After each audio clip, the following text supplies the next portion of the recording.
Hey guys, that is the accurate gold and silver price as of right now. It's about 4:30. Call that number if you're interested. You'll talk to my wife personally, and she is the best at it. We can beat SD bullion. We do it every day.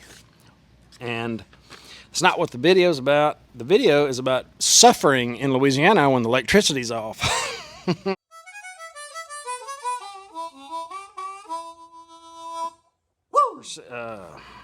Elevated risk of power outages this summer. If you've ever been to Louisiana in the summertime, it is absolutely miserable.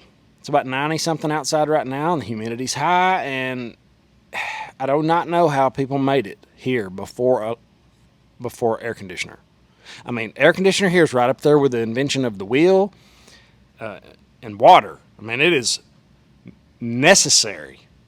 So before we go any more, I want to tell you to go buy a air conditioner, a window unit, and stick it on a shelf. Just a little small one. I got one out of a rent house. When something happens to the power, because it does out in the country sometimes, I stick that baby in the window of my bedroom. I shut the door and I keep it nice and cool in there, and I sleep well. I can deal with it during the day, but not when I'm trying to sleep at night. It is miserable. And while I'm rattling stuff out of the middle of nowhere, we're going to San Antonio 1 week from today. So it will be next weekend. Go to the description below. Me, the Economic Ninja, Jack with Nobody Special Finance. I'm not sure if Joe Brown's coming with Heresy, but maybe so. I can't remember. But those guys are going to be there, and we're going to have a blast. Nobody's speaking or doing anything like that I know of. We're just getting together to have a good time. So you're more than welcome to come hang out. Now that you're going to get your air conditioner so you don't burn up, and you're going to come and hang out with us, it's important that you know I'm going to hit this anvil with this hammer because there's a warning involved. The North American Electric Reliability Corporation, that's a lot, we're going to call it NERC. NERC's job is to do these reliability tests on the power grid, okay? And they're saying a regulatory body overseeing grid operations across the United States and Canada warned, sorry if you're wearing earbuds, they're warning in its summer reliability assessment published on Wednesday that the entire West and most of the Midwest face at least an elevated risk of seeing insufficient electricity supply where slim reserve margins run up against high demand. High demand is right now. Both my air conditioners are going right now because it's freaking hot here. And I don't have them turned down enough. It's a little bit warm. For the sections of the grid reaching from Wisconsin down to the Gulf Coast, NERC deemed the risk for insufficient operating reserves to be high during peak demand, which is earlier than normal, I would say. We went straight from about halfway through spring to summer. I mean, it is hot outside.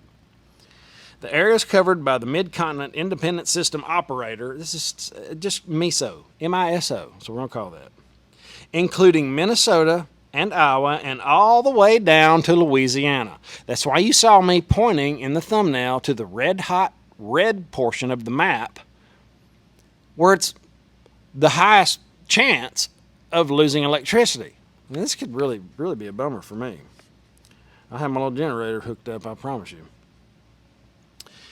I'm right in the high-risk energy emergency during peak summer conditions. Now, I'm going to skip down. If you want to read this for yourself, go to Financial Fitness 318. It's off the Washington Examiner and nowhere in the mainstream media.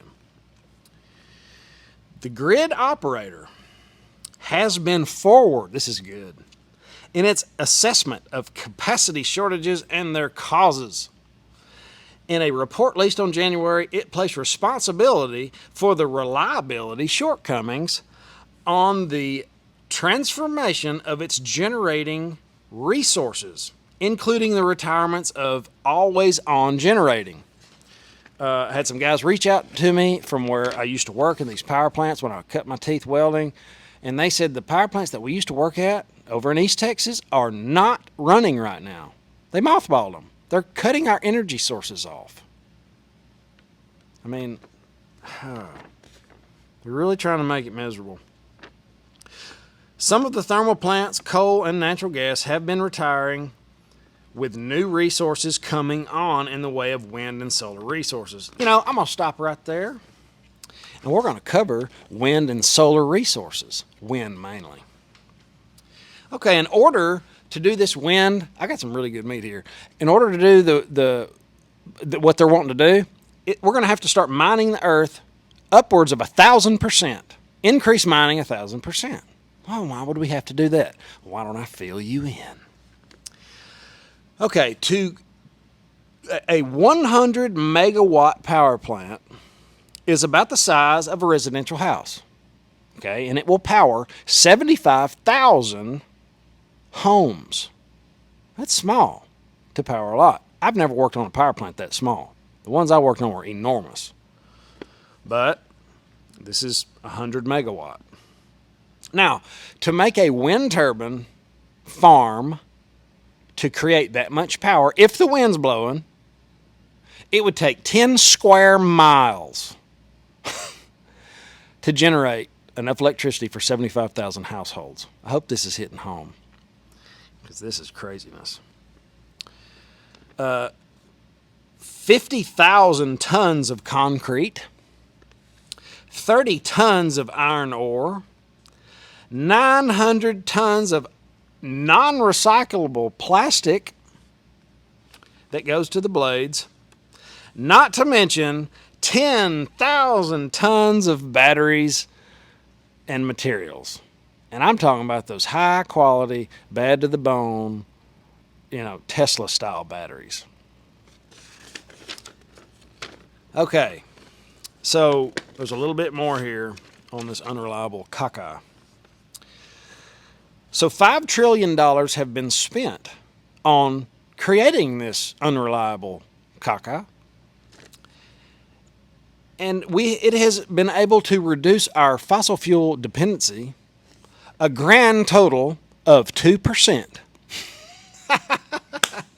So we went from 86% dependent on fossil fuels all the way down to 84%. And it only took $5 trillion to do it. So we are nowhere near close to getting there. And I can't even imagine the fossil fuels it's going to take to mine the earth to that extent. The extent to where we've never done it before. And if you're going electric, silver has got to go up. All right, guys, I hope you learned something in this short Get Ready. It's going to be hot in the Thunderdome segment. And if you haven't liked the video, please do.